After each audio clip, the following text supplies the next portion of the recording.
Hi, this presentation demonstrates the Stage 1 activity, Rob the Nest. I'll be teaching it as I would in a real primary PE lesson. The focus of the lesson is safe movement, turn taking, and simple team strategy. In planning the lesson, I considered differentiation options such as larger equipment, walking alternatives, and a safe zone for students who may need extra support. I'll begin with a warm-up, move into the main activity, and finish with a cool-down. Good morning, you two. Are we ready?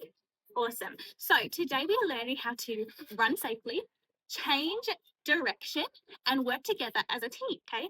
But our big focus is moving in a shared space, like we've got here, whilst carrying objects with control.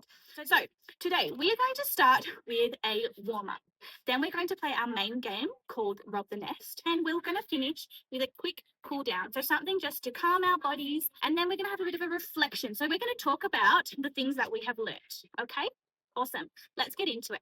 So you all know how to run, you all know how to walk, and you all know how to freeze from games we played before, like traffic lights. Traffic lights is going to be our warm-up game. Okay, so before we get started, before you move, just a reminder, what does this whistle mean? When I blow it, what does that mean for all of you who can tell me? Yep, it means you stop and listen. When I blow this whistle, what does it mean, everybody? We stop and we listen. Make sense? Can you please, slowly, being aware of our shared space, go and find a space where you're not too close to anybody else. Okay, go do that now. I'm going to give you 5 seconds to walk to a place. 5, 4, 3, 2, and 1. A quick reminder, you two. When I say green, what does that mean? Yes, it means run. What does green mean, everybody? Run. Wait, when I say yellow, what does that mean? It means walk. Okay, everybody, what does yellow mean? Walk. Good. And when I say red, it's very similar to my list. So when I say red, what do? You stop. Good. What do?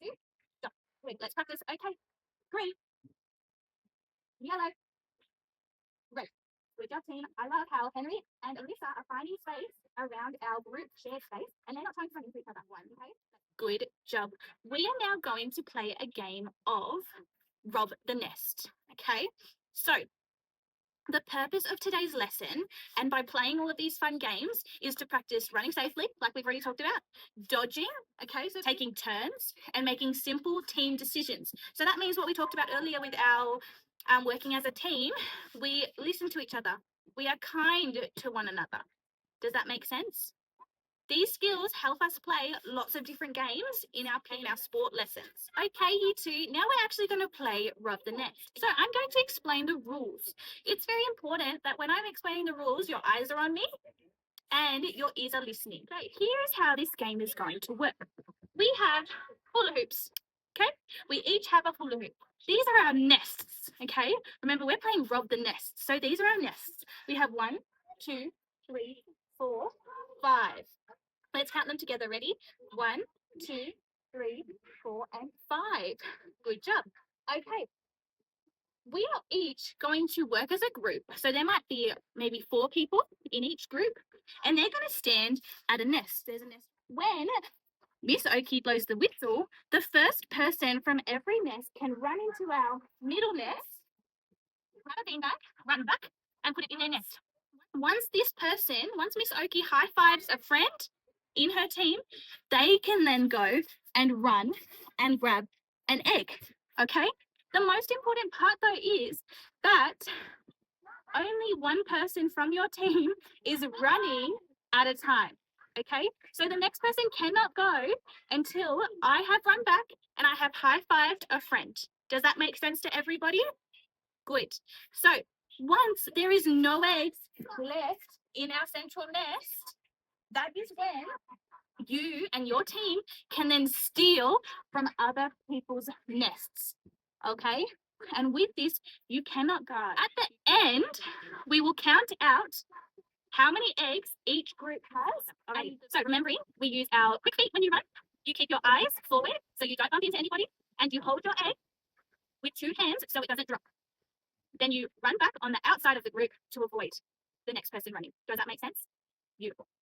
Alrighty. I'm going to split you into your groups now. 1, 2, 3, 4. You're on the green group. 1, 2, 3, 4. You're at the yellow group. 1, 2, 3, 4. You're at the blue group. Good job. I love how Henry's eyes are forward. Good job. Awesome. Oh, he's got a lot of eggs. Oh, I like how Sienna waited her turn. Right. It is now time to count your eggs. Amazing. How many eggs? Good job. How many eggs? Good job. How many eggs? Good job. How many eggs? Amazing. Come and sit on the floor in 5. Walk in 4, 3, 2, and One. Good job. Great work today, my friends. You did so well. We are going to do some cool down with some slow walking. Okay? Let's walk. Everybody stand up. I want you to walk around the grass area once and then come sit back in front of me. Go. Everybody's listening ears to be on and their mouths to be off. Good. Alrighty, we're going to have a little chat. What do you think helped your team collect the eggs so quickly? What do we think? Good. How did you stay safe in the space? The space here, how did you stay safe? Have a think, talk with the person next to you. Good job. Yes. Oh, I love that. Yes, I love that. Good job. Alrighty, what strategies, remember strategy, working as a team, what decisions are you going to make, do you think worked best? What's one strategy that you and your team came up with that really helped you? Yes? Amazing. I love that. I want to hear from one more group. Yep. Amazing. Good job. Alrighty, you showed some excellent teamwork and safe movement today. I am so proud of each and every single one of you.